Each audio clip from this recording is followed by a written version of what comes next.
Hello, hello, salut tout le monde. J'espère que vous allez bien, j'espère que vous m'entendez bien. Alors, toc, j'ai un tout petit souci de setup, mais ça va s'arranger. Ouais, ouais, Muriel, je récupère les lives. J'en ai déjà publié sur YouTube deux. On peut les retrouver sur la chaîne de No Code France, mais je les republierai. Il y a une playlist, les bases de la base de données sur la chaîne No Code France, où il y a les deux premiers lives. Je vais mettre le troisième. Le quatrième, je crois que j'en ai perdu un, malheureusement. Mais je vais les retrouver et ça va être, ça va être intéressant. En plus, sur certains lives, il y a des informations assez classes. Du coup, bah, je recommence. Salut, Amandine. Ravi de te voir sur un de ces lives. Salut Muriel, salut Mathieu, salut Toinet et Lyoto. J'espère que vous allez bien, j'espère que vous êtes prêts pour ce petit live. Ce soir, encore une fois, un petit sujet technique. On va y aller petit à petit puisque ça vient de commencer.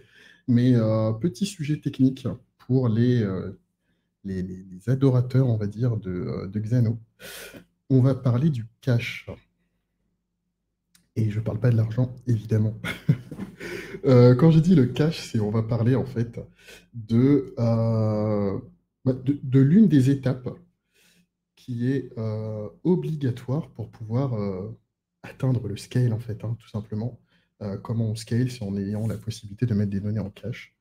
Et c'est ce qu'on va voir aujourd'hui. Comment on fait ça dans Xano. C'est pas un cours sur la gestion du cache, parce que je pense pas que je sois suffisamment calé sur comment on gère le cache pour pouvoir vous faire, pour pouvoir vous faire un cours et appeler ça un vrai cours. Mais en tout cas, je sais plus ou moins comment ça fonctionne. Là, on va voir comment comment on peut le mettre en place dans Xano, quelles sont les différentes mécaniques qu'on peut activer. Voilà, je vais essayer de vous présenter ça, vous expliquer comment ça fonctionne, et puis de se challenger tous ensemble, hein, parce que vous allez peut-être me poser des questions auxquelles je n'ai pas pensé. Et ça me permettra aussi, moi, d'évoluer dans ma pratique. On est aussi là pour ça. Si je dis des conneries, il ne faut pas hésiter à me taper sur les doigts. Si je dis des choses si je vais trop vite ou si je ne parle pas en français, n'hésitez pas aussi à me le dire. Mais évidemment, évidemment, j'ai mis le t-shirt No Code France. Alors, je vais pas enlever mon t-shirt parce que ce serait un peu indécent, mais évidemment, on est au t-shirt No Code France oblige, quand même.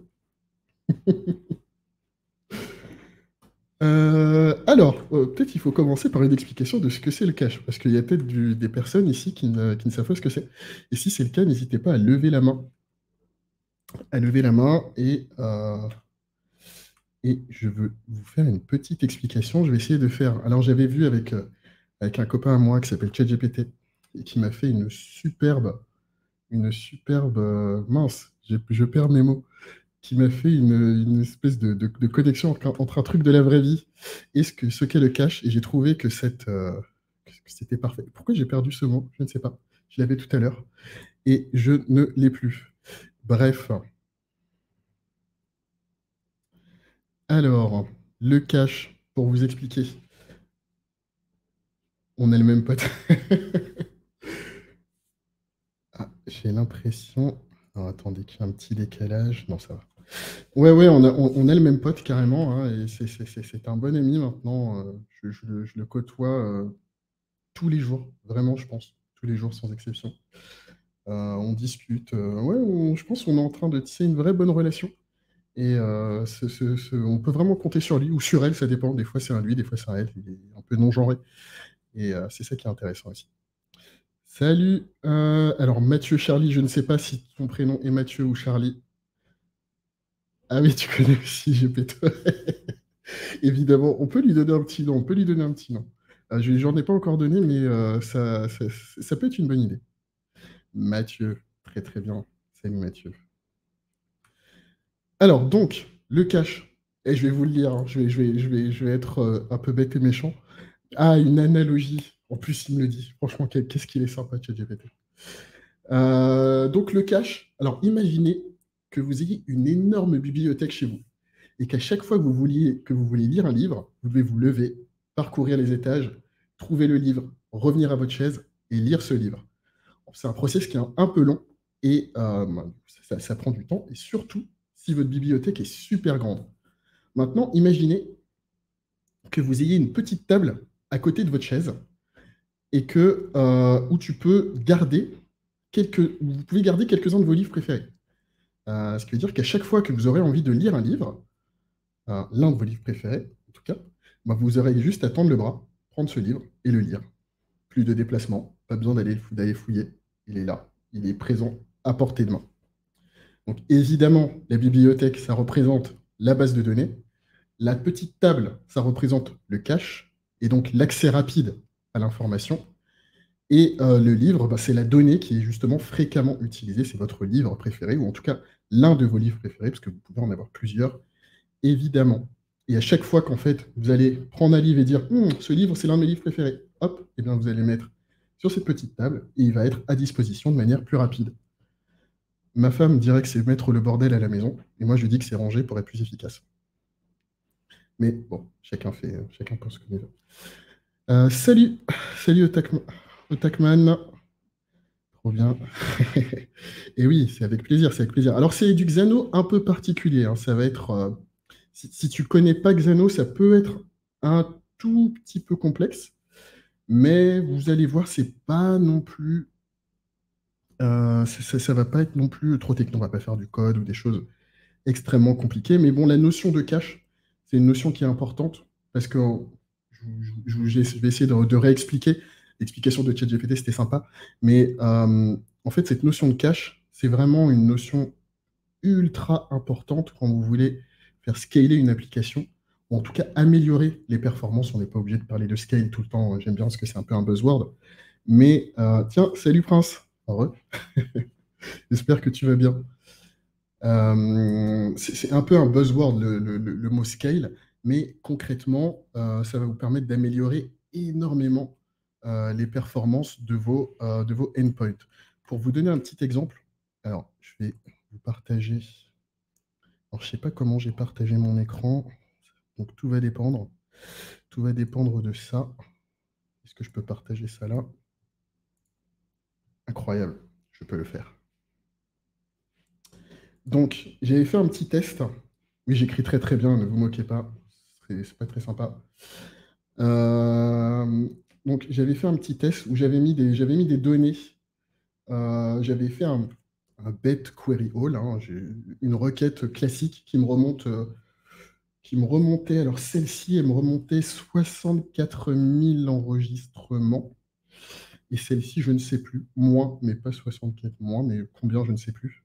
Et ensuite, ces données, je les ai mis en cache pour pouvoir voir la différence, en fait, et qu'est-ce qui se passe finalement quand on met des données en cache. Quelle est la différence entre je fais ma requête normale et je fais ma requête qui utilise des données qui sont mises en cache, c'est-à-dire qui sont mises dans un espace qui est accessible plus rapidement que d'aller taper vraiment dans la base de données. Et donc, comme vous pouvez le voir, on est passé de 1 seconde 57 ou une demi-seconde à 0,05 secondes. Donc ça, c'est énorme. C'est instantané en fait, 0,05 secondes. C'est la même chose que de cliquer et de retirer son doigt de la souris. C'est pareil. Donc, je mets ça de côté. Et on va regarder un peu comment ça fonctionne dans Xano. Alors, là, c'est toujours la base de test, hein. C'est mon bac à sable qui, encore une fois, appartient à un client. Donc, c'est un Xano sur le plan scale qui appartient à un client qui n'a jamais utilisé son Xano et qui le paye. Donc, du coup, moi, je lui ai dit que j'utilisais, il m'a dit utilise-le. Donc, écoutez, on est toujours dessus. Ça fait pas loin d'un an, hein, je pense, que c'est mon petit bac à sable. Donc, qu'est-ce qu'on va faire? Alors, je vais regarder, est-ce que je dois avoir des tables avec quelques enregistrements? Euh, Quelles sont mes tables avec le plus d'enregistrements? Articles. Let's go. Ok. Ouais. Et écoute, il y a des clients sympas de temps en temps. Et il faut en profiter quand c'est comme ça. Donc là, j'ai une table avec 1000 enregistrements. Ma table article, elle contient 1000 lignes. Donc, imaginez, donc on va faire get article. Ah, j'avais déjà fait, ah oui, parce que la dernière fois, on avait un peu joué avec aussi. Sur le dernier live, en fait, on avait plutôt fait du SQL. C'est un peu, sur Xano, c'est un peu les deux pendants pour pouvoir scale. Le premier, c'est de faire des requêtes SQL en direct. D'ailleurs, je crois que la dernière fois, on avait galéré parce que je crois que ça ne marchait pas. Alors moi, de temps en temps, sur certaines bases, sur certaines tables, pardon, j'ai des bugs avec le SQL. Là, je crois que c'était le cas. Je vais juste faire un test parce que ça, je me souviens plus. Non, c'est tellement rapide. 1000 données, 0,01 seconde. Mais, mais, ça fait quand même une recherche dans la base de données. Donc ça veut dire que ça va taper dans votre mémoire. En fait, quand vous avez une instance Xano, et c'est pareil en fait, si vous faites du Bubble, peu importe l'outil, en fait, vous êtes sur un serveur, le cache s'actualise ou c'est une ancienne donnée? Ah, très, très intéressante question, et on va y venir tout de suite. Ne t'en fais pas, Lyoto, on va y venir très très rapidement. Juste, je finis avec ça. La partie SQL, c'est aujourd'hui, en fait, quand vous faites une query normale sur Xano, hop, je vais le faire là. Je crois qu'il y a des filtres. Je vais virer les filtres. Toc, toc. Et on va afficher article. 0,08. Et c'est 8 fois plus long. Alors, c'est toujours instantané, mais ça a été 8 fois plus long. Voilà, les chiffres parlent. Désolé. Les chiffres ont parlé. C'était très rapide parce qu'en fait, ma donnée est très simple, hein. Mais imagine, plus vous mettez de colonnes, plus en fait, les données vont être longues à charger parce que plus ça va prendre de l'espace en mémoire. Et là, ma table, elle a quoi? 3 colonnes, 4 colonnes, 5 peut-être, peut-être moins. Donc, c'est une donnée extrêmement simpliste. Donc, ce que je disais, c'est à chaque fois que vous allez faire une requête sur Xano, ce qui va se passer, je vais vous montrer ça tout de suite, c'est que, en fait, vous allez consommer de l'espace mémoire. En fait, vous allez consommer du CPU, consommer des calls API, et tout ça, en fait, c'est ce qui va faire que plus il y aura de calls, plus en fait vous allez vous rapprocher du 100%, ou en tout cas avoir des pics de consommation. Euh, c'est assez embêtant parce que c'est ce qui va vous empêcher, ce qui a empêché en fait qu'il y ait beaucoup d'utilisateurs en même temps sur votre plateforme. Imaginez que chaque personne qui vienne cliquer, on va y retourner, qui vienne cliquer toc, sur la liste des articles, imaginez que chaque personne prenne une demi-seconde au clic. Imaginez s'il y a 1000 personnes qui font exactement la même chose. Et ben c'est 1000 fois 0,5 secondes qui sont, c'est 1000 requêtes de 0,5 secondes, plus ou moins, qui sont envoyées vers la base de données. Donc vous imaginez, ça fait une sorte de goulot d'étranglement qui lui dit, hop, 1000 fois, fais la même chose sur ce catalogue d'articles. Donc, ça, ce que ça va faire, c'est que ça va engorger un peu votre mémoire, ou en tout cas la remplir. Et j'essaie de simplifier au maximum. N'hésitez pas si vous êtes déjà tous des habitués. Mais ça va consommer en tout cas de l'espace mémoire et c'est ce qui va faire que vous allez être obligé, au bout d'un moment, s'il y a trop d'appels, de passer à un plan supérieur parce qu'en fait, votre instance, elle sera tout le temps surchargée de demandes et ça va être un peu compliqué. Donc, les requêtes SQL, déjà, elles diminuent le temps de traitement des requêtes et le cache, c'est un espace spécial. Alors, comment ça fonctionne? Donc là, je suis dans mes articles. Qu'est-ce que je suis capable de faire? Je suis capable de cliquer ici sur la part. Alors, je vais retourner là. Il y a plusieurs endroits pour y accéder. Je peux y accéder juste d'ici en cliquant sur. Je ne sais pas si où je peux cliquer. Je peux cliquer partout là, pas sur Query Workflow, mais je peux cliquer sur le Get ou sur l'authentification. Et alors, attendez, je vais afficher quand même la question parce qu'elle est super importante. Une donnée en cache s'actualise ou est-ce que c'est une ancienne donnée? Alors, avec la méthode que je vais vous montrer maintenant, ça va être une photo à l'instant T. C'est-à-dire, là, hop, j'active le cache. Tout bête, hein. Et je ne sais pas s'il y a un plan limite pour pouvoir activer le cache. On va regarder tout de suite. Ici, je fais ça sur mon autre écran. Je vais le déplacer ensuite. Data source, scale, load balancer. Alors attendez. CTRL F, pas du tout. Redis. Voilà, incroyable. Donc il faut commencer avec ça commence sur le plan scale a priori. Alors je vais quand même vérifier. Hein. Ah, hop, Redis. Ouais, ça commence sur le plan scale. Donc tous les plans ne permettent pas de mettre des données en cache. Mais de toute façon, quand vous arrivez au plan scale, ça veut dire que vous avez déjà un business qui tourne et qui rapporte des revenus, et donc que le no-code vous aide à gagner des revenus. Donc, il y a un moment où, si vous voulez aller plus loin, évidemment, ça va vous coûter forcément un peu plus cher. Donc, là, qu'est-ce que j'ai fait? J'ai activé le cache. Votre cache, c'est une photo donc, à l'instant T. Et vous pouvez lui dire que, en fait, cette photo, elle a une durée de vie, ce qu'on appelle le TTL.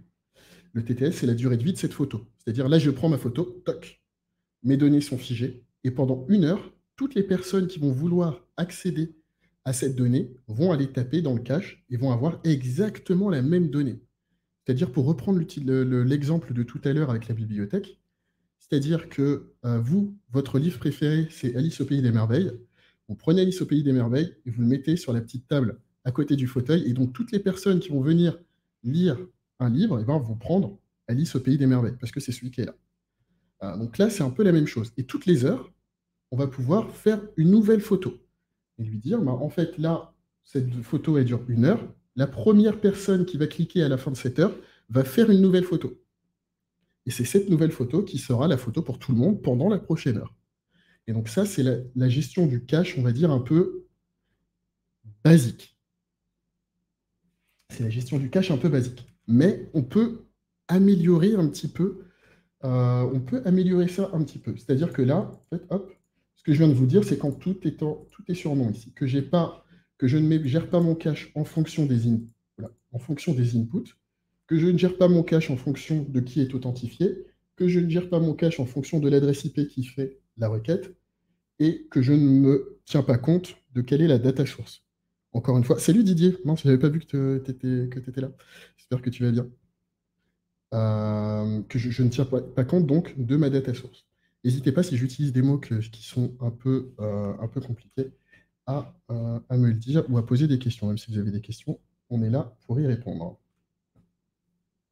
Donc, ensuite, je peux aller un cran plus loin. C'est-à-dire que moi, je suis un utilisateur aguerri, et disons que j'ai mes propres articles. Imaginons que que moi, dans la catégorie, que dans la table article, hop, je vais retourner dans ma table des articles. Hop, que moi, j'ai une catégorie qui m'appartient, la catégorie 3. Je vais peut-être pouvoir dire, en fait, moi, l'utilisateur qui a la catégorie 3, je vais retourner là-dedans.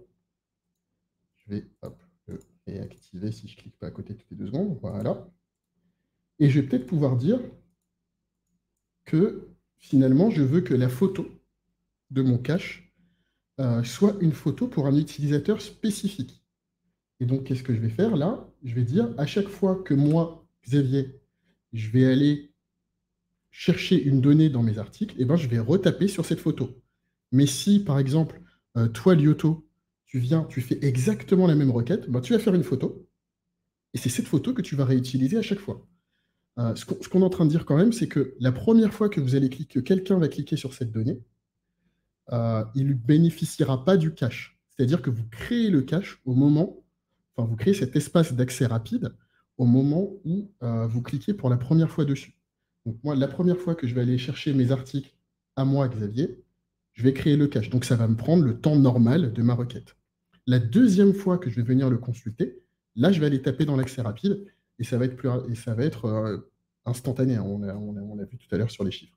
Parce que si je dois reprendre un peu l'exemple de la bibliothèque, la première fois que je dois aller chercher Alice au pays des merveilles, je suis obligé de me déplacer, d'aller chercher le livre dans les étagères, au bon étage, ensuite de revenir m'asseoir pour lire mon livre, et la prochaine fois que je voulais le relire, je l'aurais déposé sur la petite table sur la table à côté de mon fauteuil, donc je n'ai plus besoin d'aller le chercher, il est là présent, j'ai juste à le prendre et à le lire.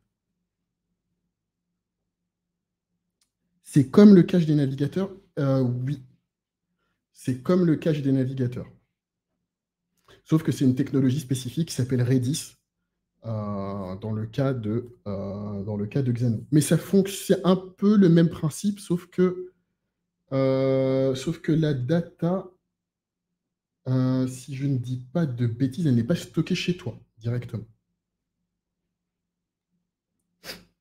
Elle est stockée à côté, et donc tu peux l'appeler directement, ça va plus vite, mais elle n'est pas stockée sur ton poste. Sur ton poste. C'est un peu vieux d'avoir dit ça. Elle n'est pas sur ton ordinateur. Donc, ça, c'est ce qu'on peut faire en activant les différentes options. Donc là, ce que je vous ai dit, les options par utilisateur, c'est-à-dire que là, j'ai activé j'ai activé l'entrée, là, Use Authenticated ID. Donc là, quand un utilisateur va se connecter, il aura sa propre photo qui va durer un certain temps. Oui, mais sur le principe, oui, carrément, Muriel, c'est vraiment sur le principe, c'est la même chose. Je stocke une donnée de manière plus rapide, que je n'ai pas à aller chercher dans une base. Et donc, les inputs, c'est un peu pareil. Qu'est-ce que ça va faire? Ça va faire que, imaginons que j'ai une table que mes articles ils peuvent être géolocalisés. Comme le cache n'est pas une mémoire infinie, quel type de requête serait à prioriser pour la mise en cache? Bonne question. D'ailleurs, Lyoto, j'espère que j'ai répondu à ta question. Alors, Prince, on va y répondre. On va y répondre tout de suite. Je vais juste expliquer à quoi ça sert la partie input. La partie input, c'est-à-dire que là, par exemple, j'ai un input, une catégorie ID. Qu'est-ce que ça va faire? Ça va faire que quand la première personne qui va faire une recherche dans mes articles avec des inputs bien spécifiques, par exemple, je voudrais les articles qui coûtent 62 € et qui sont des robes, ça va ressortir 10, 20, 30, 50, sans enregistrement. Ben, ces enregistrements, cette requête spécifique de robe 62 €, elle va être sauvegardée. Donc la prochaine personne qui va faire exactement la même recherche va aller taper dans le cache et ne va pas donc devoir, enfin, il n'y aura pas ce temps de je vais chercher dans l'information va être récupérée dans la base de données. Hop, tout de suite, instantanément, j'ai cette requête, hop, je peux la pousser à l'utilisateur. Donc, quelles sont les requêtes qui seraient à prioriser? Alors, dans cette méthode de gestion du cache, donc comme on l'a dit, on peut avoir une fonction d'input par utilisateur, enfin par input, par utilisateur, par adresse IP, par data source, mais ça, on va peut-être le mettre de côté. En tout cas, input, ID, IP, c'est très intéressant parce que ça vous permet de cumuler les trois. Vous pouvez en avoir que un, que deux ou les trois. Donc c'est très intéressant parce que ça peut quand même vous permettre d'aller relativement loin. Comme on l'a dit, hein, je veux les robes qui coûtent 62 € et qui font partie, moi, de ma liste d'articles à moi, Xavier. Donc ça, c'est un cache qui ne concerne que moi. Personne d'autre n'aura le même. Si je retire la gestion de l'authentification, eh ben, je vais prendre les robes de 62 €. Et ça, c'est pour tout le monde. C'est-à-dire n'importe quel utilisateur qui a consulté ma plateforme va taper dans le cache. Donc là, le cache d'ailleurs, il a un TTL qui est de 5 secondes à 7 jours. Donc ça veut dire que vous pouvez garder vos données en cache pendant 7 jours. Ce qui est quand même relativement long. À voir, là, à l'essai, il faudra essayer, il faudra tester un peu. On n'en est pas encore arrivé là, mais enfin de notre côté, en tout cas de mon côté. Mais est-ce que c'est pertinent d'avoir du cache pendant 7 jours? Ça dépend. Ça dépend, il faudra voir quels sont les cas d'usage où c'est pertinent d'avoir ça. Donc, c'est surtout pour moi, Prince, des données qui ne bougent pas trop. En tout cas, pour cette méthode de gestion du cache. C'est pour les données qui ne vont pas bouger. Imaginez que dans une application, vous ayez une liste de pays. Les pays, ça ne bouge pas. C'est tout le temps la même chose. Ce serait dommage, à chaque fois que vous voulez afficher les pays à un utilisateur, qu'il soit obligé d'aller faire un hit, enfin, d'aller interroger la base de données. Ça va consommer de la mémoire inutilement. Autant mettre cette donnée en cache et la proposer à tout le monde. Carte à données, oui, tout à fait, Muriel, mais je te montrerai, il y a une méthode pour pouvoir pallier à ça. Avec cette méthode-là, on ne peut pas. C'est-à-dire que là, c'est figé. C'est je prends le résultat de la requête en cours et je ne peux rien faire, en fait. C'est juste, c'est une photo où je n'ai rien à faire de mon côté. Euh, donc, oui, Prince, ce que je disais, c'est que ça va plutôt être pour les gros volumes de data, enfin, pas pour les gros volumes, mais pour les data qui vont être consultés régulièrement et qui ne bougent pas. Donc, les pays, les currencies, hein, les monnaies, est-ce que c'est euro, dollar, peu importe ce que vous voulez. Ça ne bouge pas trop. Donc, c'est des choses qui peuvent être mises en cache. Ça ne bouge pas du tout d'ailleurs, normalement. Après, vous pouvez avoir des données spécifiques à votre application. Je ne sais pas si, par exemple, vous êtes sur une application qui recense des magasins et que ces magasins ne bougent pas tous les 3 jours. S'il y a un nouveau magasin de temps en temps, eh ben, vous pouvez euh, mettre ces magasins en cache et donc la personne qui va utiliser votre appli, si elle veut voir la liste des magasins, eh ben, elle va aller taper dans le cache. Et peu importe que vous ayez segmenté votre application par utilisateur, hein, c'est-à-dire que vous ayez un login, mot de passe, des tokens, donc les utilisateurs ont chacun une vue spécifique. Si vous mettez cette donnée en cache et que vous dites, en fait, ça concerne tout le monde, là c'est tout le monde, peu importe que j'ai un login, mot de passe, etc., tout le monde aura la donnée en cache accessible de manière très rapide. Donc ça, c'est un peu la force du cache. Et là, c'est extrêmement simple. C'est-à-dire que là, si je clique ici, que je fais save, c'est terminé. C'est déjà prêt. C'est déjà prêt. Et là, c'est déjà prêt à utiliser. Bon, il faut que je fasse publish quand même. Je ne l'ai pas fait. Mais si je fais publish, toute personne qui va utiliser mon API va avoir cette donnée en cache. Et donc ça, c'est quand même assez extraordinaire. En 3 clics, vous êtes capable de créer, de mettre une donnée en cache qui sera accessible aux utilisateurs. Alors, attention quand même. Le cache, comme la mémoire classique, c'est pareil, en fait, ça se remplit. Vous avez 100 mégas de cache de mémoire. Donc ça peut quand même se remplir relativement vite. C'est-à-dire que vous ne pouvez pas mettre des millions et des millions de données en cache. Donc soit vous faites des petits morceaux de data que vous allez mettre en cache. En tout cas, vous avez 100 mégas. Je crois que c'est 100 mégas, hein. Peut-être que je dis une bêtise, mais je suis quasiment sûr. Soit vous faites des petits morceaux de data, vous ciblez vraiment, mais vous ne pouvez pas mettre toute votre base en cache. Évidemment, ça n'aurait aucun sens. Ça n'aurait aucun sens, il faut choisir ses batailles. Et de toute façon, c'est plutôt pour les données qui ne bougent pas. Ou pas trop. En tout cas, pour cette méthode, et on va voir juste après comment ça fonctionne. Donc là, comment on fait pour voir que nos données sont en cache? Alors, je vais publish, là, hop, mes petites modifications. Je vais d'ailleurs le relancer une fois. Toc. Donc, on est toujours à 0,08. Et en fait, l'éditeur de Xano, il ne tient pas compte du cache. Pas encore. Pour pouvoir voir que la donnée est bien en cache, ce que je vais devoir faire, je vais faire la même chose. Alors, je vais retirer l'authentification, puisque ça va me faire galérer un peu. Toc. Je vais refaire ma requête. Voilà. Et je vais aller dans la doc de mon API. Là, je vais dans la doc de mon API et je vais faire article. Je vais cliquer sur execute. Ah, mince. On s'en fiche. Alors, attendez, je me suis trompé en plus. J'ai pas pris. J'ai pas pris la bonne. J'ai pas pris la bonne. On va y arriver, c'est celle-ci. Toc, ne vous moquez pas, il est tard.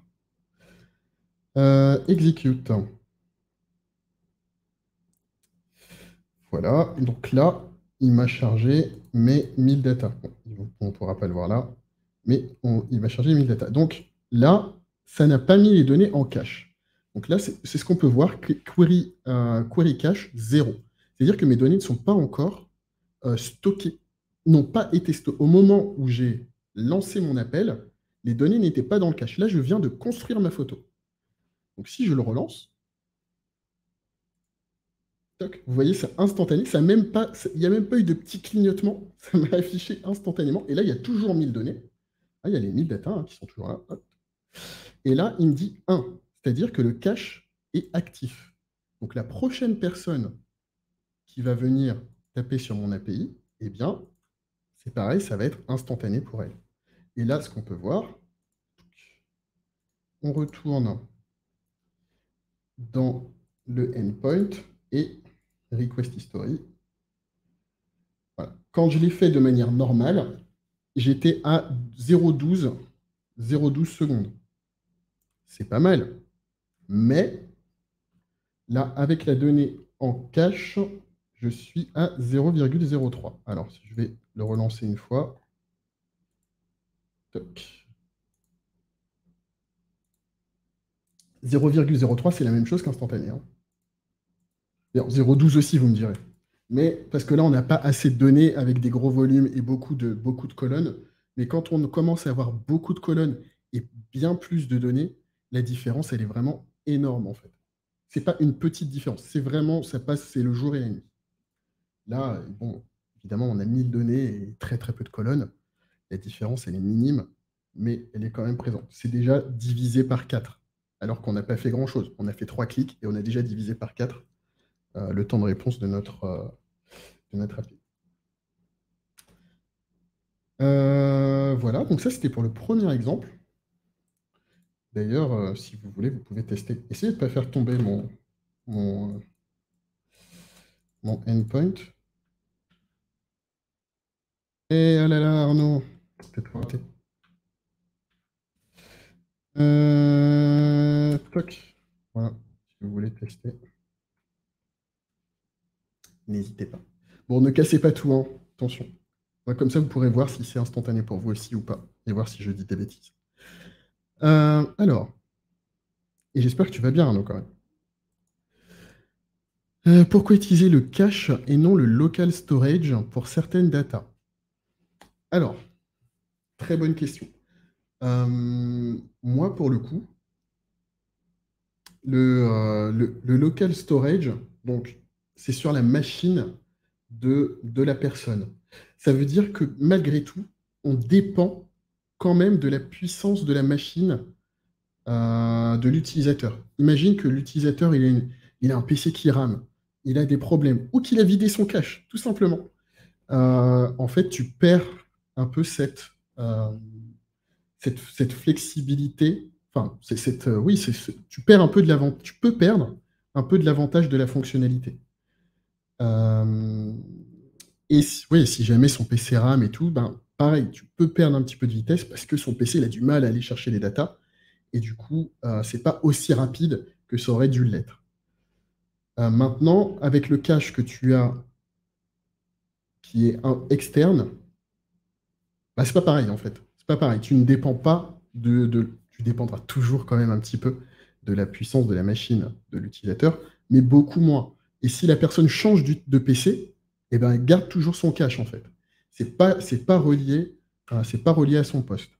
Donc, il y a des choses pour lesquelles on pourrait mettre en cache utilisateur. Typiquement, on vient de le dire, la partie tous les pays, bah, ça pourrait aller dans un cache navigateur. Pourquoi pas? C'est pas, c'est pas gênant que ce soit dans le navigateur d'utilisateur. Mais ensuite, ça c'est pareil, c'est des choses qu'il faut tester. Dans quel cas vraiment mettre les données dans le cache navigateur et dans quel cas plutôt aller les mettre dans le cache du back-end, bah ça, moi aussi, il faudrait que je regarde plus avant pour pouvoir vous faire une vraie bonne réponse. Aujourd'hui, je ne sais pas répondre à cette question précisément où je vous dirais des bêtises. Donc, mais je vais continuer de creuser parce que, encore une fois, c'est quand même la clé du scale. Dans quel cas il vaut mieux mettre des données dans le navigateur de l'utilisateur et dans quel cas il vaut mieux les mettre dans le cache? Ça, c'est une question à laquelle je répondrai peut-être la prochaine fois. J'espère que du coup, j'ai répondu à ta question, Prince. Alors, j'espère que vous n'êtes pas en train de casser mon... Évidemment, bravo. Alors, dites-moi, hein, dites-moi dans les commentaires si c'est extrêmement rapide chez vous ou pas. Je suis assez curieux de voir ce que ça donne de votre côté. Donc ça, c'était la première méthode pour gérer le cache. On va utiliser la deuxième. On va changer de table, parce que c'est plus drôle comme ça. Je me souviens plus. Euh, On aime bien cliquer. Non, non, mais je vais remettre l'authentification, là. Vous allez tout casser, je vous connais. Toc. Voilà, on va faire un get client. Là, j'ai une bête query. Donc, on a aussi la possibilité d'aller un peu plus loin. Imaginez que vous ayez votre base client que vous voulez mettre en cache. Alors, je vais virer ça pour le moment. Vous avez votre base client que vous voulez mettre en cache. Comment vous faites si cette... Voilà, j'ai un petit bug graphique sur mon écran, désolé, du coup je vois pas ce que tu m'as écrit, Muriel. Nickel, rapide. Ok, trop bien. Trop bien, trop bien. Donc, vous voulez en fait afficher une donnée en cache, mais cette donnée, en fait, vous l'avez mis en cache ailleurs. C'est-à-dire que votre base de données client, elle vit. Alors, ça veut pas dire, si elle vit tout le temps, toutes les 2 secondes, s'il y a tout le temps des modifs, il ne faut pas mettre la donnée en cache. Parce que ça veut dire quand même que vous allez créer un cache, le détruire, le reconstruire, etc., etc. Je ne suis pas sûr que ce soit la meilleure idée. Mais si votre base client, en fait, elle bouge de temps en temps parce que vous ajoutez un nouveau client de temps en temps ou vous faites une modif de temps en temps, vous pouvez quand même la mettre en cache. Mais comment ça va fonctionner? Alors, comment je l'ai fait la dernière fois? Alors, attendez, est-ce que je vais mettre un petit exemple sur le côté, ne pas me perdre parce qu'il y a quand même il y a quand même quelques petites étapes. Et je ne suis pas sûr de me souvenir de toutes les étapes. Là, en live et en essayant de le faire en 2 secondes. Toc, en plus, je me trompe de base de données, ça marche moins bien. En plus, je ne me souviens plus pour quelle table j'ai fait ça. Je ne me souviens plus. Eh bien, écoutez, on va être... Ah si, je l'ai fait pour là-dessus. Hop.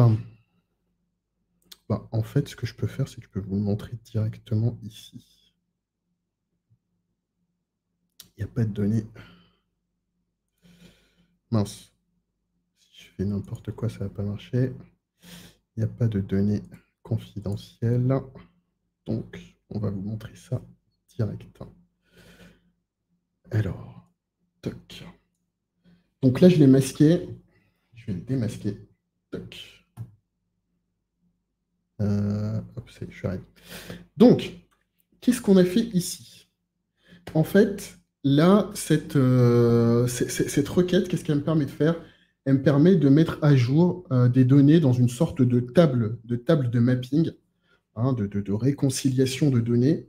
Et cette table, elle ne bouge pas trop. En fait, quand on a un petit cycle de vie sur cette table, et au départ, elle bouge beaucoup. Et une fois qu'on a complètement paramétré, en fait, elle va très peu vivre et très peu être modifiée.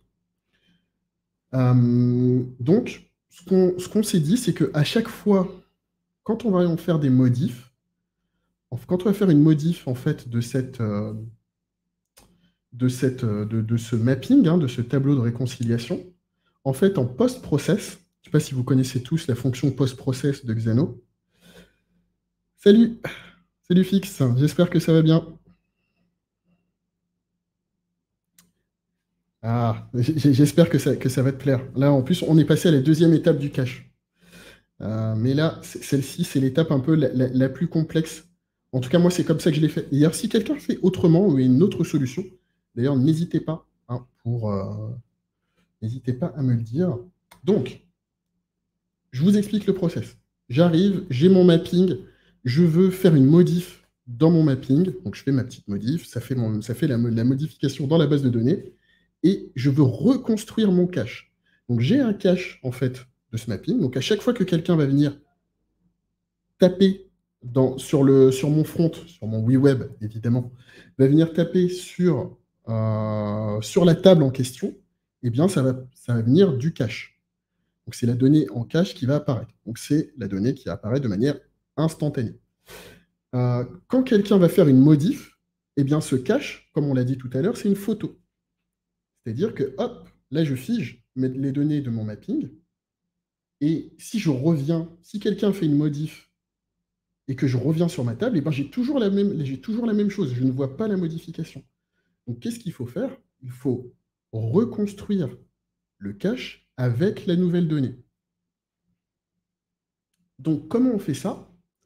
Nous, de notre côté, donc, ce qu'on a fait, c'est qu'en post-process, le post-process, c'est ce qui vous permet, en fin de traitement de votre API, de faire un traitement complémentaire. Mais c'est-à-dire que ce traitement, il est fait en dehors du traitement standard. Donc, je m'explique. Je fais ma modif, les données sont renvoyées à l'utilisateur, et en back-office, eh bien, j'ai ce post-process qui tourne. C'est-à-dire que ma requête est terminée, pour l'utilisateur, tout est fait, et je fais des actions complémentaires en back qui ne sont pas visibles par l'utilisateur.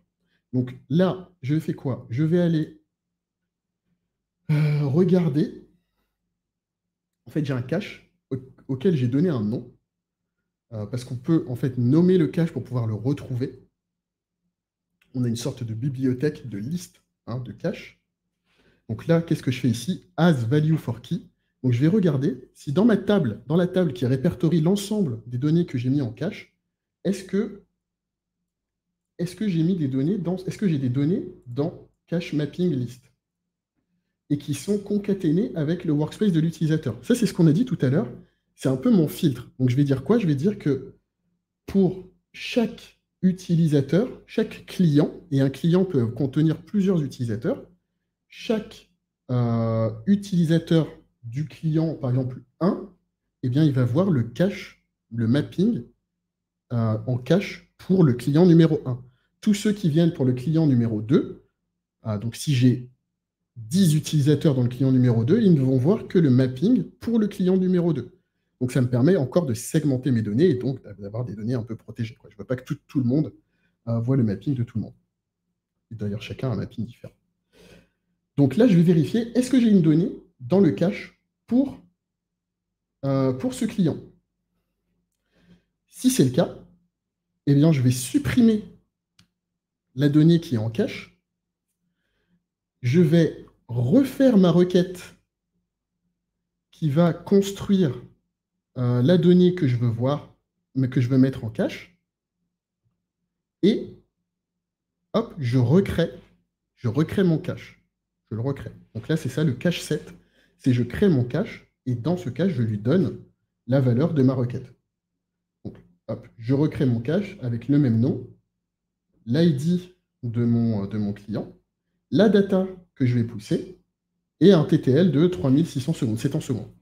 Donc là, je peux lui dire de manière très claire combien de temps je veux que cette donnée reste en vie. Donc là, 3600 secondes. Une fois qu'on a fait ça, maintenant, cette donnée, il faut pouvoir la retrouver. Il faut que la prochaine personne qui veuille voir en fait le mapping, il tape sur la donnée qui est en cache. Ou en tout cas, il tape sur la donnée qui va devenir la photo à l'instant T. Donc là, j'ai mis ma donnée en cache. Personne ne l'a encore utilisée. D'ailleurs, je me demande, est-ce que je ne pourrais pas faire... C'est peut-être un peu retors, un petit peu méta, mais qui sait? Je testerai ça. Parce que là, j'ai mis ma donnée en cache. Ce qui serait très cool, c'est de pouvoir dire, OK, je fais un get, je vais aller chercher les données qui sont dedans pour construire mon cache. Ce serait très cool si je pouvais faire ça. Hop. Voilà. Ce serait très cool si je pouvais reconstruire mon cache directement après avoir fait ça. Je ne sais pas si c'est possible, mais si c'est le cas, je vais tester. Et je pense que oui, en fait. En vrai, ça aurait du sens que ça marche comme ça. Donc, je crée mon cache, je le lis tout de suite pour mettre cette donnée, pour créer ma photo. Donc, je crée une photo, mais personne ne l'a vue. Hop, je vais mettre ensuite un get pour que quelqu'un puisse voir cette photo. Et le prochain utilisateur qui va venir, le vrai utilisateur, lui, il verra la donnée qui sera en cache. Ça, c'est très cool. Je pense que je vais ajouter ça par la suite. Mais d'ailleurs, on peut le voir tout de suite, parce que comme on fait ça, on a une fonction qui s'appelle, ici, là, je vais recommencer, je fais la peut-être un peu vite. Je peux ajouter une fonction et lui dire, dans le data caching avec Redis, hein, Redis étant la techno qui nous permet de faire cette gestion de cache, je vais pouvoir lui dire get cache value. Et donc ça va me permettre, c'est la même chose que le query all classique, que ma requête normale dans Xano, sauf que au lieu d'aller faire une requête dans ma table, ça va faire une requête dans les données qui sont stockées dans le cache. Et donc là, il faudrait que je lui dise, OK, donne-moi les données qui sont hop, ici. Hop, user.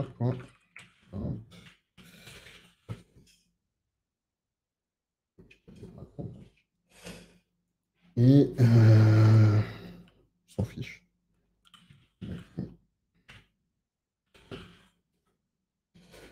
Et voilà. Et là, si le monde est bien fait, ça voudrait dire que j'ai vérifié si mon cache, si ma donnée est déjà en cache. Donc si elle est toujours vivante dans le cache. Si c'est le cas, je la détruis. Je fais la requête qui doit construire mon cache. Je construis mon cache. Je lance une requête sur mon cache pour pouvoir faire en sorte que cette photo soit la photo qui soit vue par les autres utilisateurs qui vont se connecter. Salut Paul Sud. Pôle Sud, on peut dire. J'espère que tu vas bien. On parle de cache sur Xano ce soir. Et donc, quand je fais mon get value for key, là, normalement, je dois avoir ma donnée en cache. Et donc, sur ça, c'est quelques centaines de lignes. C'est pas énorme, mais ça permet d'alléger un petit peu. Ça va permettre d'alléger la mémoire de Xano, ce qui est plutôt cool. Alors, du coup, ça consomme une requête en plus dans ce cas. Oui, mais ça le fait qu'une fois. Ça le fait qu'une fois, Muriel. C'est-à-dire que tant que personne n'a fait de modification pendant les 3600 secondes en question, moi, je vais aller taper pas dans la mémoire de la base de données. Donc, je ne vais pas aller surcharger mon instance Xano. Je vais aller taper dans le cache et c'est tout. Ça ne va pas consommer plus que ça. Donc, je fais une fois la requête et ensuite, ensuite, les utilisateurs vont aller piocher dans le cache et plus dans mon instance Xano directement. N'hésite pas à me dire si ce que je dis n'est pas très clair. De la même manière, ensuite, si je veux vraiment... alors, je vais remettre ça de l'autre côté, juste le temps de retrouver. Je vais quand même le remasquer, pas tout casser dans mes API. Ce serait pas très cool pour les utilisateurs. Donc, quand je vais aller chercher ma donnée, je ne sais plus où est-ce que je vais la chercher. Ah, si, je vais la chercher là. Hop.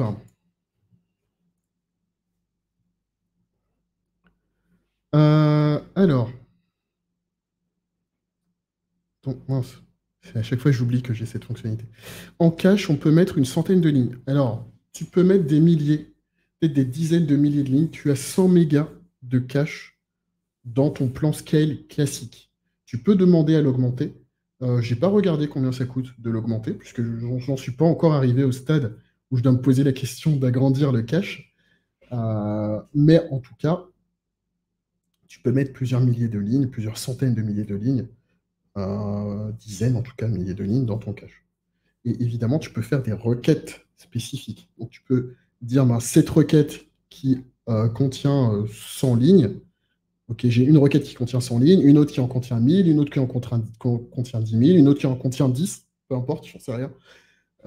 Et tu peux les afficher. Tu peux avoir plusieurs pools de données. Tu n'as pas qu'une seule donnée, évidemment, que tu peux remonter, sinon ce serait un peu inutile. Ici, c'est un peu la même chose. Là, je suis vraiment dans le get, hein, dans mon get. Donc là, c'est-à-dire que c'est là l'utilisateur qui arrive. Ce qu'il va faire, lui, hop, il veut juste voir la donnée. Pour voir la donnée, nous, on va faire deux choses. On va déjà aller vérifier s'il y a une donnée dans le cache. Évidemment, parce qu'on ne veut pas, si jamais il n'y a pas de donnée dans le cache, en fait, l'utilisateur qui clique, il se retrouve avec un truc vide. Il n'a rien. Même s'il y a une donnée dans la base de données, sinon on lui dit, va chercher la donnée du cache. Si le cache a été détruit parce que ça fait plus d'une heure, là, les 3600 secondes. Alors, tac. Dans ton premier cas, tu aurais aussi pu générer automatiquement le cache. Alors non, non, j'aurais pas pu générer le cache automatiquement. Pourquoi? Parce que là, ça dépend pas d'un utilisateur, mais ça dépend d'un workspace. Alors, si en fait je pourrais le générer automatiquement, mais ça voudrait dire que mon endpoint en fait a été optimisé pour ça. C'est-à-dire que j'ai mis les bons inputs en place pour faire en sorte euh, que la donnée qui ressort soit en cache. Mais là, j'ai pas mal de traitements sur la donnée. En fait, c'est un post. Donc, en fait, je dois recréer la donnée suite à une mise à jour. Tu vois, euh, c'est pas juste un get, en fait. Là, ici, à la rigueur, on pourrait le faire. On pourrait potentiellement le faire. Mais ça voudrait dire qu'il faudrait que je crée toute ma requête pour ça. Là, aujourd'hui, ce n'est pas le cas, c'est une requête normale. Et là, je me dis, ben, tiens, comment faire pour aller plus loin? Comment faire pour optimiser mes requêtes? Donc là, c'est vraiment la réflexion, hein. Nous, on est tout au début de cette nouvelle aventure du cache. Donc là, c'est ce que je vous partage. C'est les réflexions en cours là, sur l'un des SaaS sur lequel je travaille.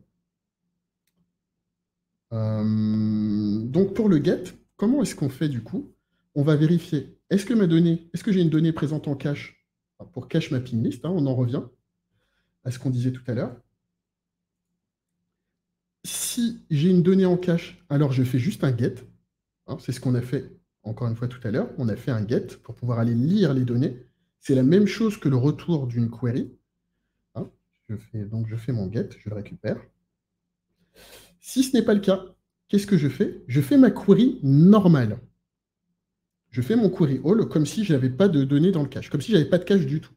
Et en post-process, c'est pas très lisible en gris. En post-process, je vais aller construire mon cache. Je vais aller construire mon cache avec la donnée que je viens de créer. Ce qui va me permettre, et donc là, on en revient à ce qu'on disait tout à l'heure. Je pense que ça, je pourrais le dupliquer, le mettre ici. Et ça va construire mon cache et fait le premier get qui va créer la photo pour les autres utilisateurs. Ça, vraiment, je ne sais pas si ça marche comme ça. On va voir. Je ferai le test et puis je vous dirai si c'est pertinent. Là, je vais. Est-ce que je fais le test là? Non, ça ne va pas marcher directement. On va voir, on va voir. Je verrai si j'ai 5 minutes. J'espère que ça répond du coup à ta question, Muriel. Alors, Prince, donc il ne faut pas utiliser les requêtes qui remontent trop de fichiers et images pour ne pas remplir les mémoires. Non, en effet, on va éviter les images, en tout cas dans le cache. Bon, c'est clair. C'est clair que ce serait pas très bien. En tout cas, moi, je ne vous conseille pas. Mais après, ça peut avoir un intérêt, c'est-à-dire que tu peux avoir une requête qui remonte, je ne sais pas, 1000 images, en tout cas 1000 URL d'images, ou 1000 images, hein, j'en sais rien, et vouloir les stocker parce que c'est vraiment le truc spécifique de ton application qui doit être rapide. Donc à ce moment-là, il faut peut-être jouer avec le cache pour faire en sorte que ces 1000 images, en fait, elles soient instantanées pour ton utilisateur. Et ça peut être intéressant, carrément. Arnaud, et si la query ne ramène rien car on a fait une demande sur une data inexistante, tel moyen de la mettre dans le cache pour éviter de refaire l'appel à l'utilisateur? En effet, exactement, c'est ce qu'on vient de faire là. Peu importe qu'il y ait une donnée, en fait, enfin, peu importe que la requête est censée ramener des données ou ramener juste un ensemble vide parce qu'il n'y a pas de données, en fait, la requête qui a été faite, il n'y a rien. Ce qui peut arriver, hein, vous faites une requête, vous demandez toutes les robes qui coûtent 70 euros, il n'y a peut-être aucune robe qui coûte 70 euros. Bon, donc la requête va remonter quelque chose de vide.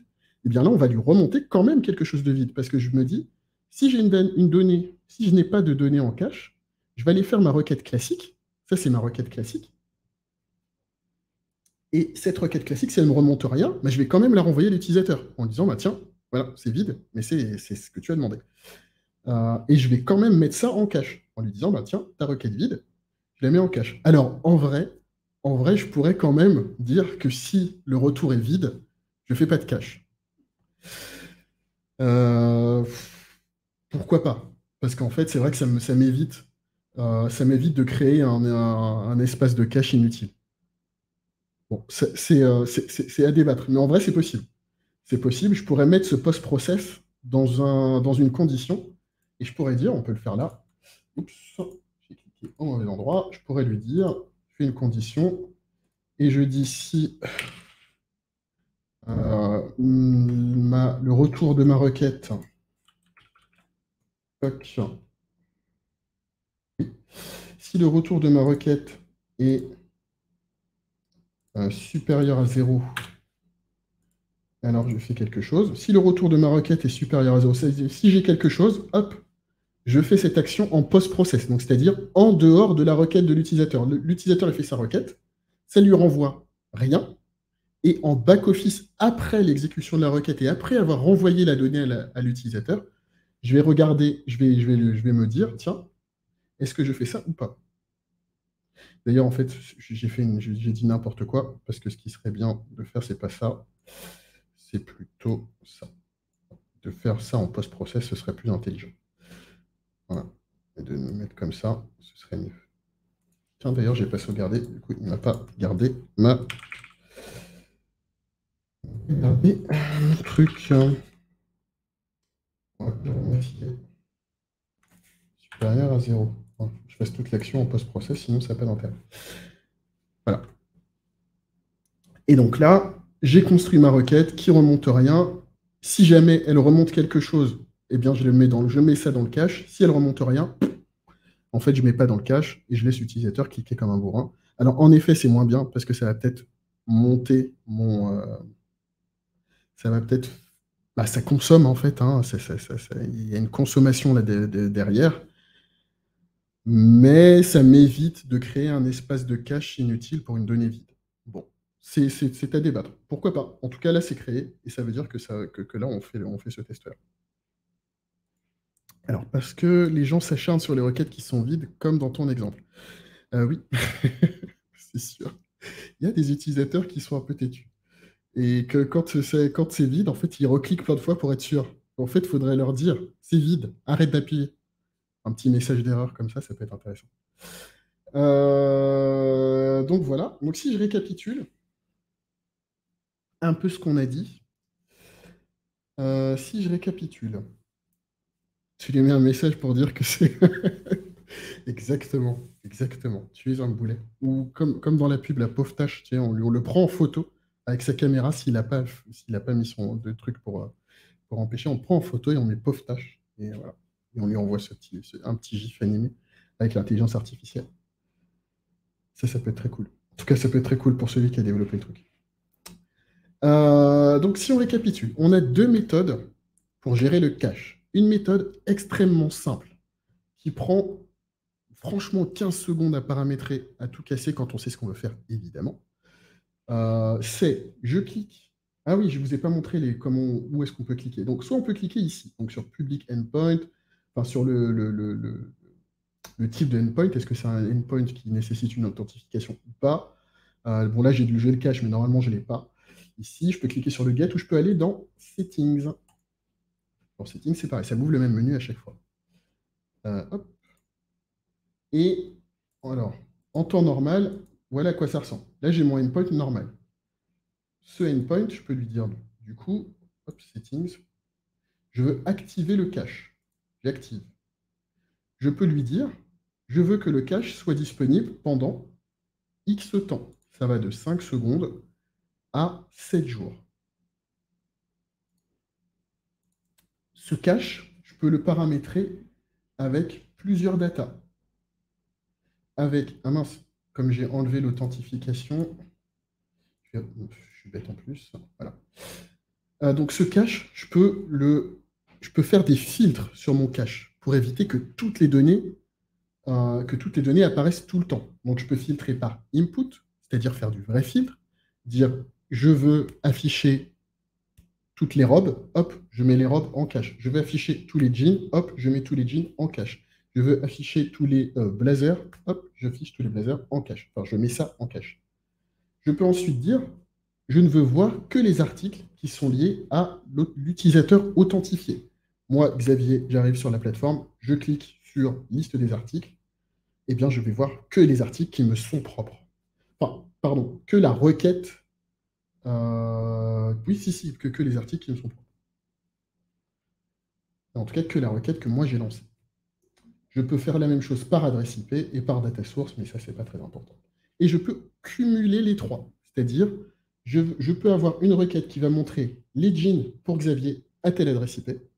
Donc, si je change de PC, ben, je n'aurai pas forcément la même adresse IP. Et donc, les jeans pour Xavier, ben, ce sera peut-être une requête un peu différente, puisque ça aura peut-être bougé entre-temps. Ou alors, je peux juste faire ma requête sur les inputs et l'utilisateur. C'est-à-dire, je vais voir les jeans pour Xavier.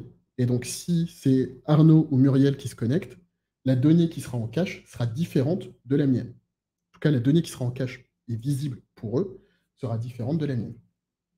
Donc ça, c'est la première méthode. Et comme vous voyez, c'est vraiment quelques clics.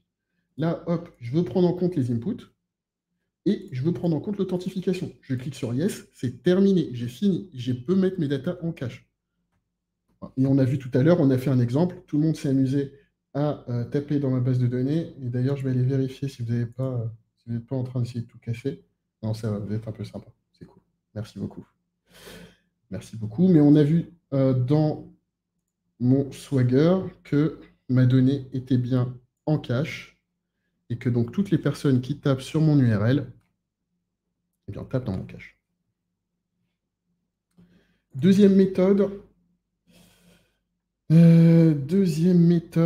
c'est la méthode qui j'ai évidemment. Non, c'est là. Et c'est pas celui-là en premier. Alors, hop. Petite gymnastique, désolé. Dans la update. Deuxième méthode. Toc, on revient là. Deuxième méthode, c'est sur des données qui bougent un peu, mais qui ne bougent pas toutes les 2 secondes. Encore une fois, hein, si vous avez des données qui bougent tout le temps, ne les mettez pas en cache, ça n'a pas de sens. Vous allez perdre vous allez consommer plus de CPU à construire, casser, construire, casser, construire, casser, qu'à faire quelque chose d'intéressant. Pour l'autente, il faut avoir une relation avec le user ID. Oui, évidemment. Il faudra que ce soit l'utilisateur connecté. En tout cas, que ça va tenir compte en fait, de l'utilisateur qui a lancé la requête.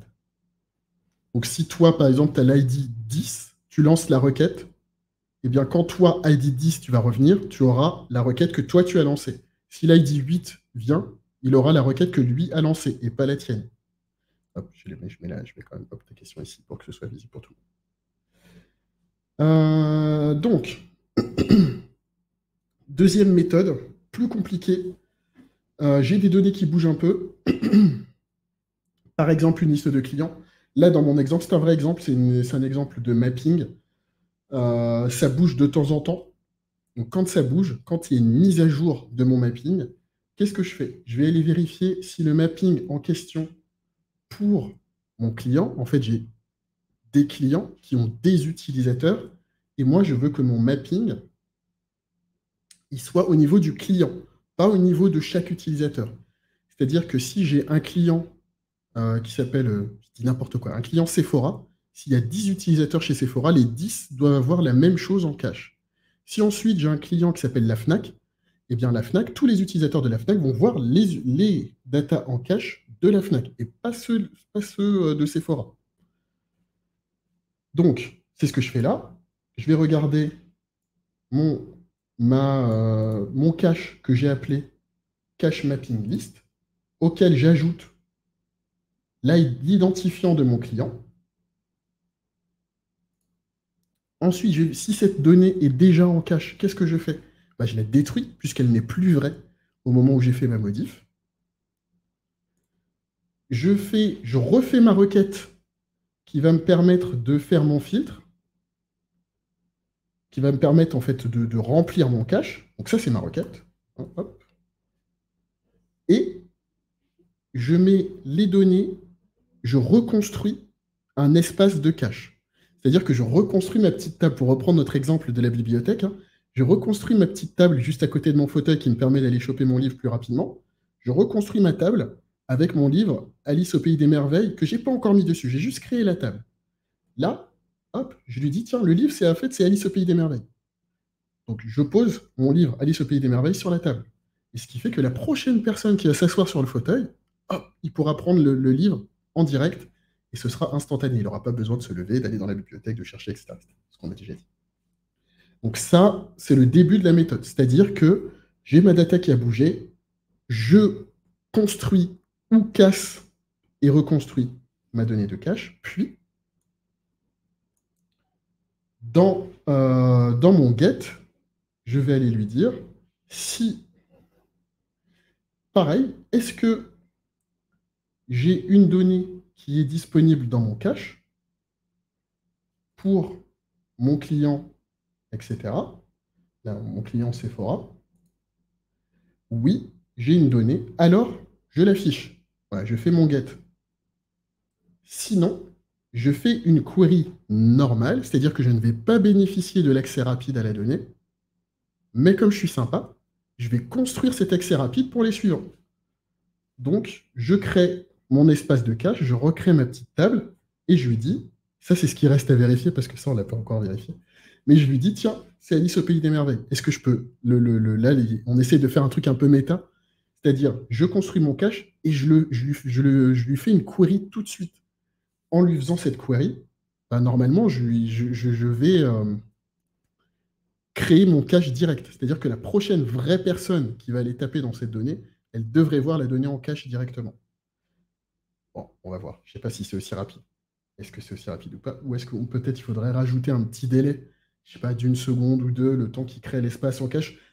Là, je ne sais pas, c'est un test à faire et je vous dirai si c'est pertinent ou pas. Voilà, c'était beaucoup d'infos. C'était un peu compliqué. Je ne sais pas si c'était très clair. N'hésitez pas à poser des questions. On va prendre 5 minutes pour, euh, pour répondre aux questions, aux interrogations. Si j'ai dit des bêtises, n'hésitez pas à me le signaler, à le dire, qu'on puisse continuer à discuter. J'ai rien à boire, en fait, je voulais boire de l'eau. J'ai que des bouteilles vides, ce qui est relativement triste. Mais je vais survivre malgré tout. Parfaitement. Non, franchement, très clair. Ok. Eh bien, écoute, magnifique. Magnifique, magnifique. Ça fait très plaisir. Ça fait très plaisir. J'ai essayé de rendre ça clair. On est encore qu'au début, hein, de notre côté de cette exploration. Et très sincèrement, moi, je suis déjà très, très, très confiant là-dessus. Je pense vraiment que ça va. J'ai déjà répondu à vos questions. Mais vous pouvez avoir des questions plus précises ou des questions que vous gardiez pour la fin. Ou des questions un peu piquantes, tu vois, des questions un peu difficiles de fin où tu es fatigué, tu dis, tiens, tiens, est-ce que je ne balancerai pas une question hardcore? Voilà, là, c'est le moment où mon cerveau est en train de s'éteindre petit à petit. Donc, n'hésitez pas. D'ailleurs, attendez, pendant que vous réfléchissez à des questions, de faire un truc.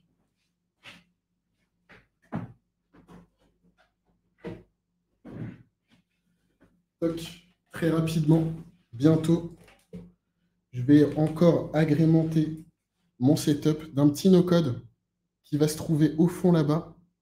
Évidemment, un petit no-code lumineux. Bon, là, vous n'allez pas le voir parce que j'ai mes lumières qui gênent. Mais un petit no-code lumineux qui va venir agrémenter mon setup. J'ai quelques petites choses que je dois mettre. Mais en vrai, pourquoi il n'est pas encore là? C'est parce que j'ai la flemme de faire les trous. Mais si vous dites à ma femme, après, elle va m'engueuler.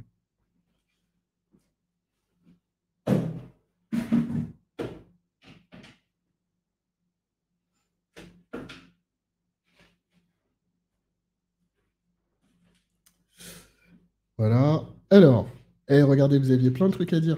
Il faut que je regarde tes anciens lives.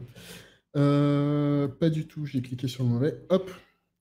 Ouais, alors attends. Ce que je peux faire, c'est te fournir la playlist. Alors, la qualité vidéo sera un peu moins bonne, pour être honnête. Pour être honnête, la qualité vidéo sera un peu moins bonne, mais bon, hein, le cœur y est. Le cœur y est quand même. No Code France. Tac, tac, tac. C'est marrant. Je tape No Code France, je vois Thibaut D'auto. Merci Thibaut de nous spammer. Alors, No Code France. D'ailleurs, pour ceux qui ne l'ont pas vu, hein, qui n'étaient pas là, alors comment je fais pour enlever ça? Hein, on a eu de superbes t-shirts au No Code Summit. Hein, No Code France, No Code Lovers. Incroyable t-shirt que je suis en train de déformer, évidemment, puisque c'est plus drôle comme ça. No Code France, alors? Ah voilà, j'ai trouvé. Et donc, la playlist, hein, malgré tout, c'est marrant parce que quand même, cette playlist qui est un peu, pas vraiment super sexy, hein, par rapport aux autres vidéos. Tiens, je sais où est-ce qu'elle est la playlist? Je vois des choses, mais je vois plus ma playlist. C'est peut-être de ma faute. J'ai peut-être fait des conneries. Alors, ce que je vais faire, c'est que je vais vous filer les liens des deux vidéos. Alors, tac, vidéo numéro 1. Alors là, la vidéo numéro 1, en plus, on est vraiment sur la normalisation. On n'est pas sur les outils. D'ailleurs, je suis sur Excel, mais c'est vraiment pour montrer comment on normalise une base de données. Je ne vous en dis pas plus, je vous laisse le découvrir. C'est aussi un sujet un peu on va dire, technique. Euh, comment on fait correctement l'architecture de sa base de données. Et ça, c'est un peu la base de la base. Et donc, c'était normal que ce soit mes premiers lives. Alors, je reviens un petit peu en haut pour voir ce qui a été dit. En- Alors, les replays, là, je vous en ai donné deux. Alors, c'est pas mal déjà, c'est pas mal. Ne me tapez pas. C'est vrai que j'ai mis des mois à sortir ces replays, mais à coup pas, je suis vraiment désolé. Alors, Pôle Sud, je vais dire Pôle, hein, pas Paul, hein, désolé, mais il ne fallait pas t'appeler comme ça. Je suis sur WeWeb et Airtable. Là, c'est un nouveau monde qui s'ouvre pour moi. Ah ouais, là, ça n'a rien à voir. Airtable, c'est pas mal. J'ai commencé sur Airtable. Donc, je ne cracherai pas dans la soupe. C'était un bon début pour moi. Mais quand tu fais une vraie application, en dehors d'Airtable, évidemment, hein, attention, quand tu fais une vraie application, tu ne peux pas utiliser Airtable comme base de données. Il y a trop de limites, trop de contraintes, et Airtable te pousse à faire des mauvaises pratiques d'architecture de base de données. Ce qui fait que tu ne peux pas scaler avec une app, avec un back-end sur Airtable. Tu peux démarrer comme ça si tu as quelques utilisateurs, mais très très peu. Si tu as 10 utilisateurs en même temps qui commencent à s'amuser sur ta base, tu risques d'avoir des petites surprises. Arnaud, trop bien le no-code. En plus, Arnaud, j'ai montré des choses simples. On peut faire des choses très compliquées. On peut faire des lambdas, on peut faire un petit peu, on peut faire du code, hein. On peut faire du code dans Gnu. On en a pas mal on en a pas mal, mais je vous ai pas montré ça quand même. Je ne suis pas si méchant. Si vous voulez un de ces quatre, on fera quelques fonctions un peu sus de JavaScript, si ça peut vous faire plaisir. Mais bon, ce sera moins no-code. Faut coller une bande LED derrière le rétro. Ouais. Non, non, non, et c'est déjà rétroéclairé. C'est déjà rétroéclairé ce que je vous ai montré tout à l'heure. Alors, tu as déjà mêlé Ajax, un petit Ajax intercepteur par exemple, et catching. Là, tu as cherché vraiment une question très compliquée. Alors, l'Ajax, ça sert à quoi l'Ajax? Ça sert à faire une requête en asynchrone. Ça fait très longtemps que je n'ai pas fait d'Ajax. Et le catching en base de données? Non. Voilà, je peux répondre. Non, je n'ai pas fait ça. Je n'ai pas fait ça. C'est d'ailleurs le mal. N'utilisez pas Ajax, s'il vous plaît. Non, en vrai, c'est bien l'Ajax. C'est ce qui m'a nourri pendant au moins 10 ans. Donc, pareil, je vais pas être vilain avec l'Ajax. Mais c'est on va le dire doucement pour ceux qui ont des enfants qui écoutent peut-être. C'est une sacrée merde quand même à utiliser. Hop. Du coup, j'avais la même idée. J'attends de bouger mon bureau pour faire un truc cool. Ouais, ouais, ouais. Bah là, je me dis, c'est le moment.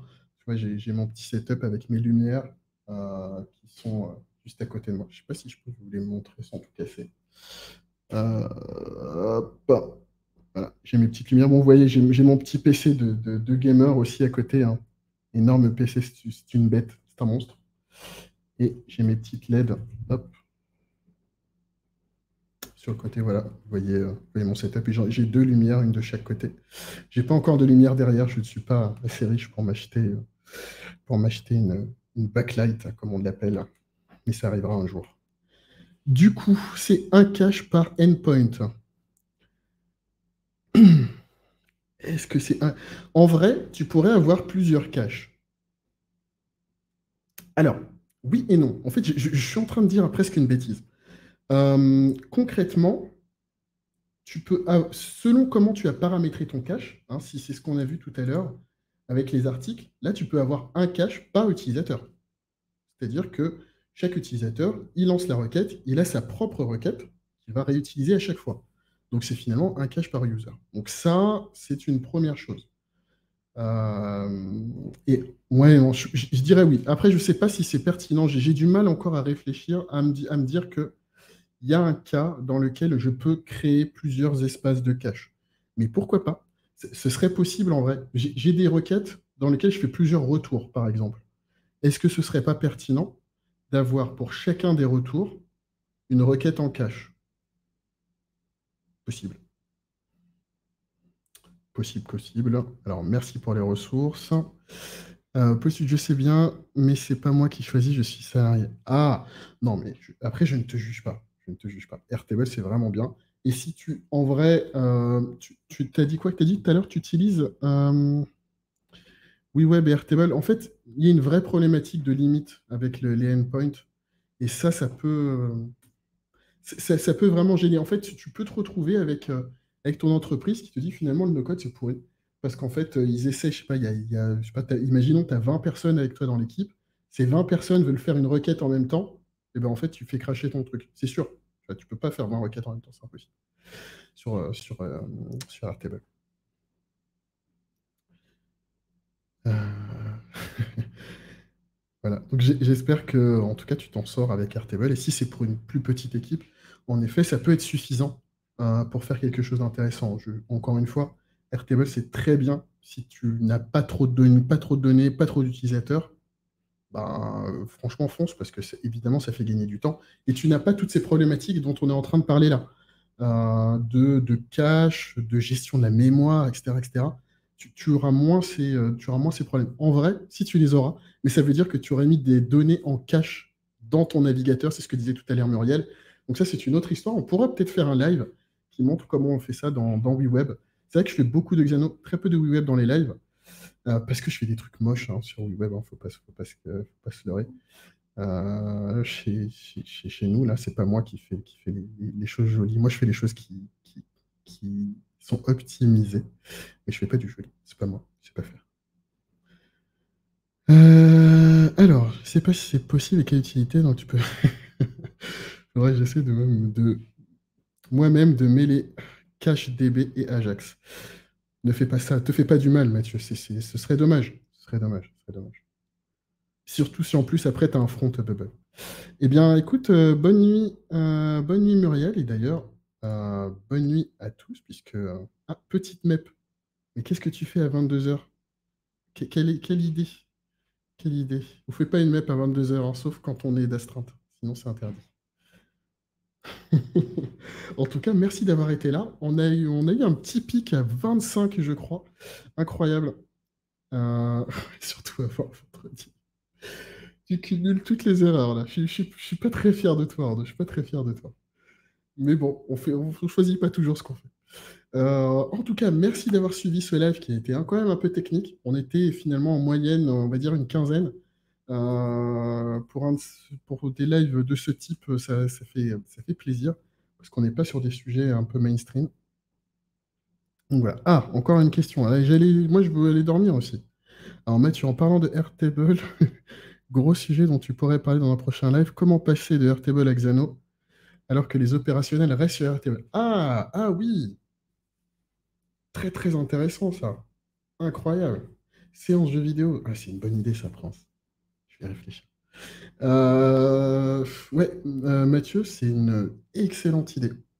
Excellente idée. Ouais. Comment on utilise Xano comme single source of truth et comment on déverse finalement la donnée vers Airtable. En plus, ça pourrait nous permettre de faire du process. Oh non, ça c'est génial. Je kiffe cette idée. Très très bien. Je vais regarder ça. Hop. Et montée de version d'un Preston, non, on fait pas. Oh là là là là là là. Bon courage Arnaud. Fix Bodotech, merci beaucoup, sympa. Je regarderai le début en replay. Ok, super, super, super. En vrai, là, si t'as écouté le récap, t'as tout. C'est le condensé du live en 10 minutes. Ouais, pour une prochaine fois. Très, très bien. Eh bien, messieurs, dames, laissez-moi vous dire bonne soirée, bonne nuit, et j'espère à très bientôt. Ah si, attendez, demain il y a un live. Il y a un live. Attendez. Je suis pas très sympa.